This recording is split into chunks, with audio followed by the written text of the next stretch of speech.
Welcome to another episode of T Mania Show. I'm T. It's been a while. It's been a couple of weeks or so. I'm in the process of getting things together for moving and other things, so I haven't given this the attention that I once did.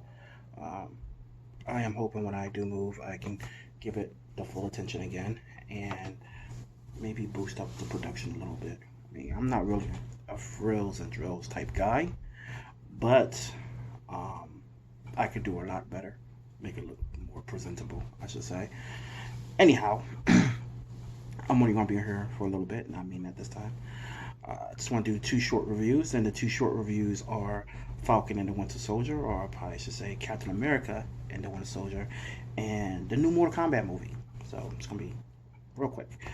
So Falcon and the Winter Soldier was so good. This whole entire season was good, and Falcon finally became Captain America, which we all knew was going to happen, especially to those who read comic books like me. The costume was comic book accurate. It was beautiful looking. Oh my god, it has so many great functions. I think it had better functions in the show than it does inside the comic book actually. I love how the show hooks up on the back. I love how Sam uses the wings and the jetpack for fighting because he doesn't have the super soldier serum in him. But the Wakandas that hooked him up though, because wow, it was just great.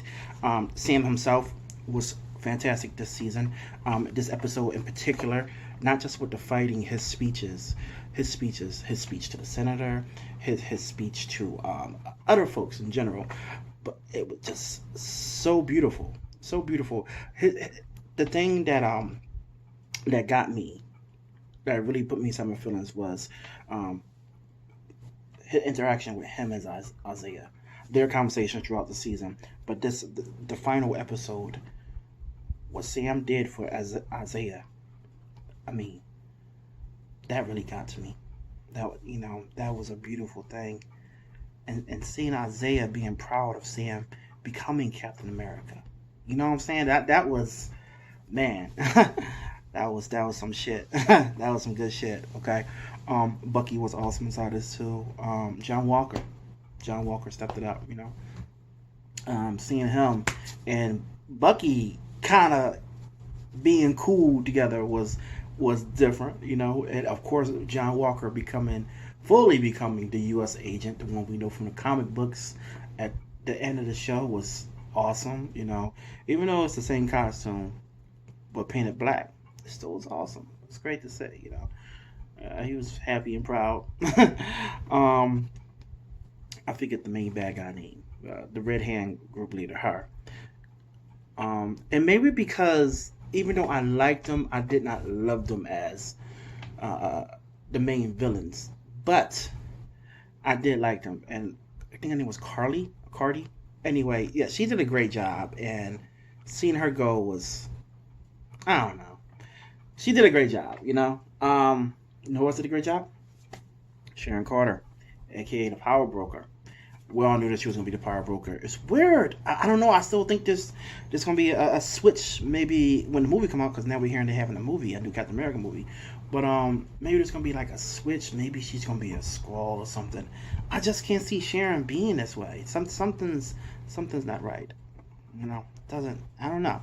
But either way, it was cool. Her character twist, how she was, and everything. That was a great show. That was a great show. I liked it better than WandaVision. I know I shouldn't compare it to WandaVision because they're two different types of programming, two different types of shows.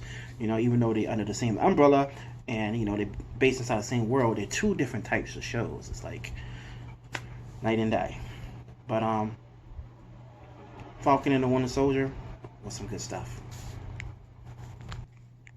I know I shouldn't shoot up because it makes you look extra fat, but oh well, I'm gonna have to shoot up this way. So anyway, Mortal Kombat, the new Mortal Kombat movie came out. I'm a man of a certain age, so I loved Mortal Kombat growing up. I still play Mortal Kombat. I'm about to play Mortal Kombat when I'm done with this. Mortal Kombat 11, and when the original movie came out in 1995, I liked it. Back then I thought I loved it. As I got older, I realized that I just like it. I realized I just like it. Annihilation, I did not like back then, and I do not like right now. It is still a terrible movie. There's it's not one of those movies that's so terrible that it's good or so terrible that it's funny. It's so terrible that I wish I've never seen it. That's how I feel about Mortal Kombat Annihilation. Um, this new Mortal Kombat. Ugh. Okay, I'm gonna dive in. Okay, um, I, I, I don't. The first 10 minutes of this is so great. The actor who plays Scorpion, I've seen him in a couple of things. He also used to be on one of my favorite shows, Lost. Um, he's a great actor. I can't remember his name at the moment, but he is just awesome in everything he does. The first 10 minutes with him and the actor who plays Sub Zero, the origin, fantastic. Oh my god, it was great. It was good. It's like everything I envisioned reading their history and playing the game. That's how that felt. Okay.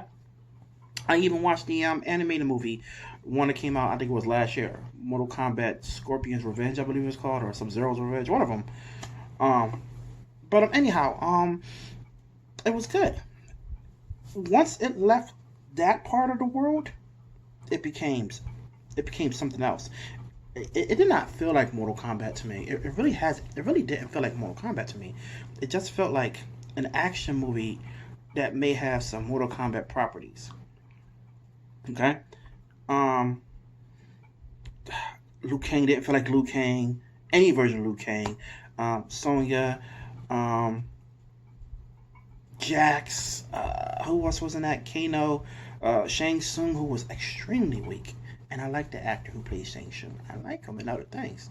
But him in this, I don't know.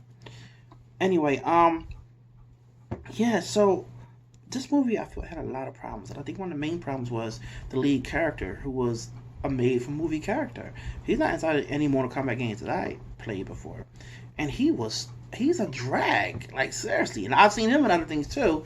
He's kind of similar to what he is in other things. He's a great fighter and everything, but he's a drag, and it's his family's a drag. Sonya's a drag because he made her afterwards. Jax is corny. Okay. But what isn't corny is the fight scenes. The fight scenes, the gore, and all that stuff. That stuff was all great. That stuff was all gravy. I mean, they got some corny dialogue, a lot of corny dialogue, to be honest with you, in this. But once you get past the fighting and the gore, you got yourself a basic movie that's really kind of disappointing, to be honest with you. Like literally, once you get past those first 2 minutes, too, the first 2 minutes in the beginning of the movie, man, seriously. Then it's like, spoiler alert, Scorpion's barely in the he's barely in the film, which is disappointing. And my bull's not in it either. And my bull being Johnny Cage, he's not in it either. And that's really disappointing me. Like seriously, I'm not saying that it should have been like the 1995 film in no kind of way. I'm not even saying it should have been like that animated adaptation film that I mentioned earlier. I just I just wanted it to be good. I wanted it to be enjoyable, and I don't see myself watching it again. That's how I feel. That's how I truly feel. I don't feel like I'm going to sit here and I'm going to watch this film again. I watched this last night, and I had a couple of drinks to me, and I just thought it was going to be enjoyable. But the movie upset me, and I was upset for a majority of the film. And I don't know. Um, I don't know if it's can be redeemable. Maybe the sequel to make it a lot better, but I give Mortal Kombat 2021 2 out of 5 stars. Okay, so listen. If you like this, leave a message. I think that's what you say. Leave a message. If you like this, uh, leave a comment, like, share, all that jazz. I swear, and I've been saying this for like the last 15, 16 videos, that I'm going to get better at this. And I am. I promise you, I am going to get better at this. But show me some love. Seriously, alright? Take care.